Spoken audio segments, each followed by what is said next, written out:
Hello, and welcome to Grand Canyon Professional Development. My name is Carolyn Flora, and I'm the K-12 Special Projects Director. Today, we are going to be focusing on meeting teachers where they are. As instructional coaches, we get the privilege of supporting teachers at all different stages in their journey. So today, we'll be talking about different strategies you can use to support them. As we go through our session, I want you to consider what tools will you take away. We're going to start with a quote. The most valuable resource that all teachers have is each other. Without collaboration, our growth is limited by our own perspectives. This quote is very powerful, and it's something that I even suggest you share with the teachers you're working with. We all know that when we work in collaboration with one another, our growth is exponential. Therefore, as an instructional coach, you have so many resources that you're able to share to help support the teachers in the classroom. It's important that you begin building those relationships as soon as you step in the door of the school. During our session today, we are going to be examining and reflecting on the necessary components of an effective coaching cycle. We're going to reflect upon the current skill development of the teachers you might be working with and how you can support them to maximize your coaching impact. Then we're going to talk a little bit about acquiring and practicing some questioning skills to facilitate critical thinking that can be used to help drive better instruction. So, why is instructional coaching so important?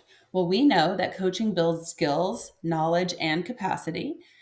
Coaching promotes self-reflection, which leads to positive, lasting change. Research shows that one of the most important things you need to do is reflect on your current practices.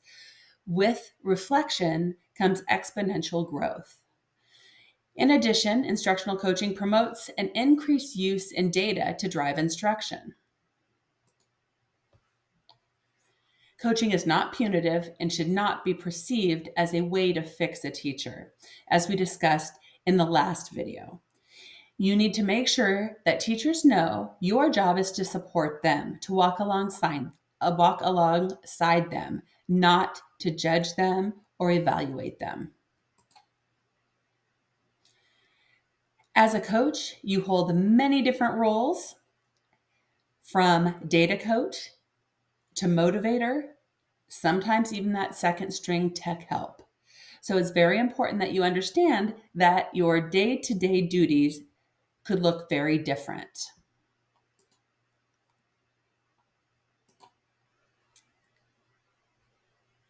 As an instructional coach, step one is to build those relationships with the teachers you will be working with. Because we know if someone doesn't trust you, they won't listen to you. Take time to build those relationships. It is not a waste of time. It is critical. Get to know the teachers you will be supporting, where they're at now, how they perceive you, and what help you can begin to give them. Once you've established those relationships and built that rapport, doors will begin to open. And once you're in, now what? In order to make an impact as an instructional coach, you must understand who you are supporting. Yes, I know some of you might be thinking, we're supporting teachers, and that is absolutely correct. But as we know, all teachers are on various different levels. They're at different places in their teaching. And it's very important that we understand this so we can provide them with the best support. I'm excited to share with you today something that will allow you to go in, meet with teachers, build relationships, and determine how you can help them best and lead them down that road to success.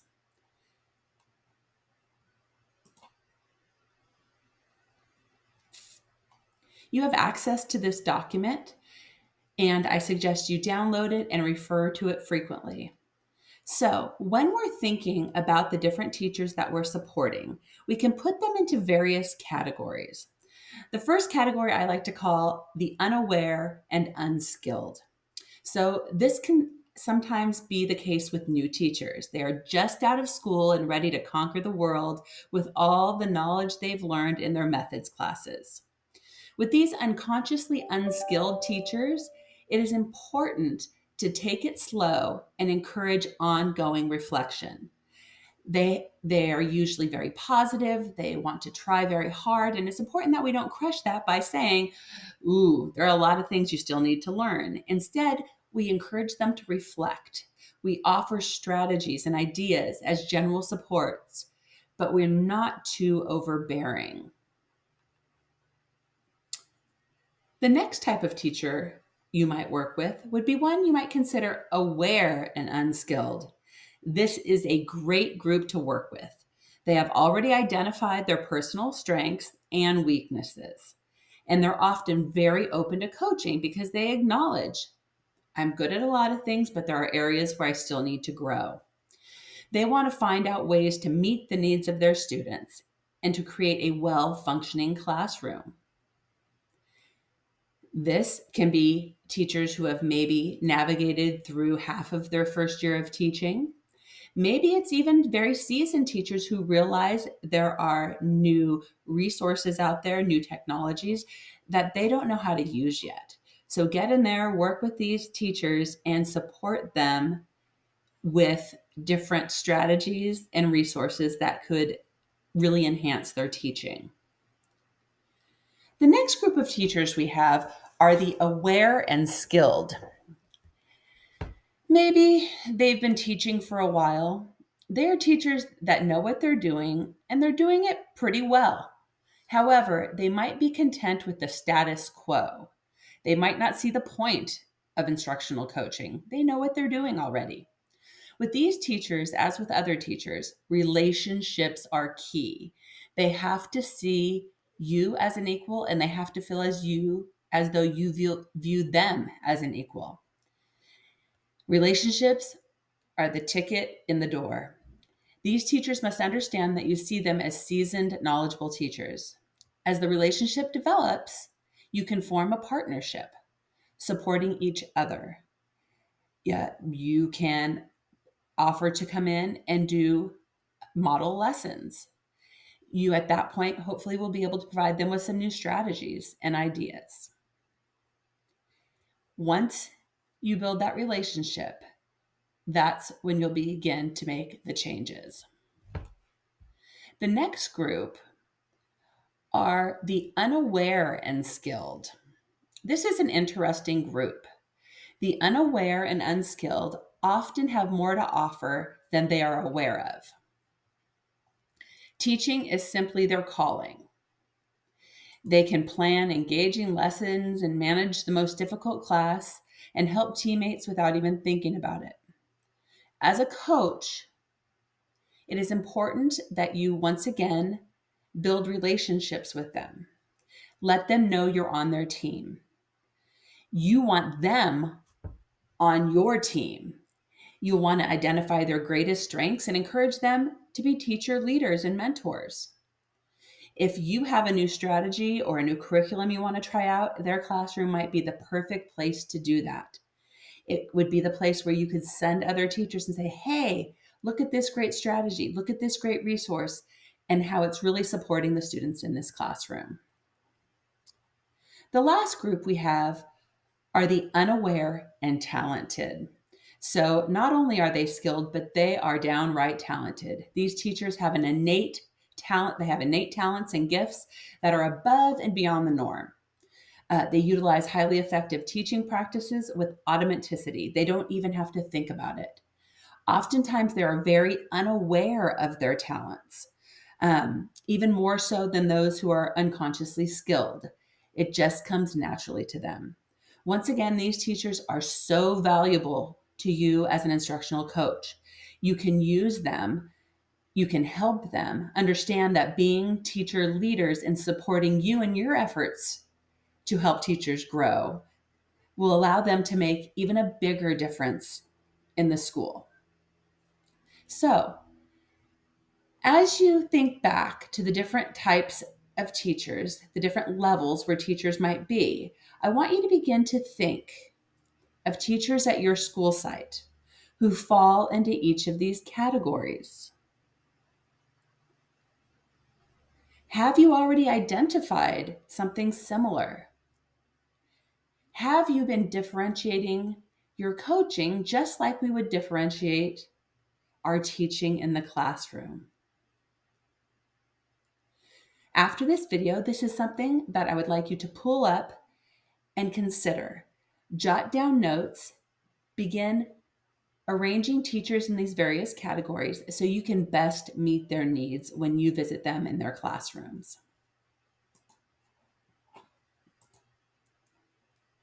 So, as you walk into these classrooms, you identify where the teachers are, you really have to think, how does a teacher's skill development impact your job as a coach? So, as you are going through this coaching cycle, right, where you're helping teachers establish implementation goals, identify student learning behaviors, identify and implement action steps, how is this going to look different depending on where those teachers are in their journey? Because working with an unconsciously unskilled teacher is going to look very different than working with a consciously skilled teacher.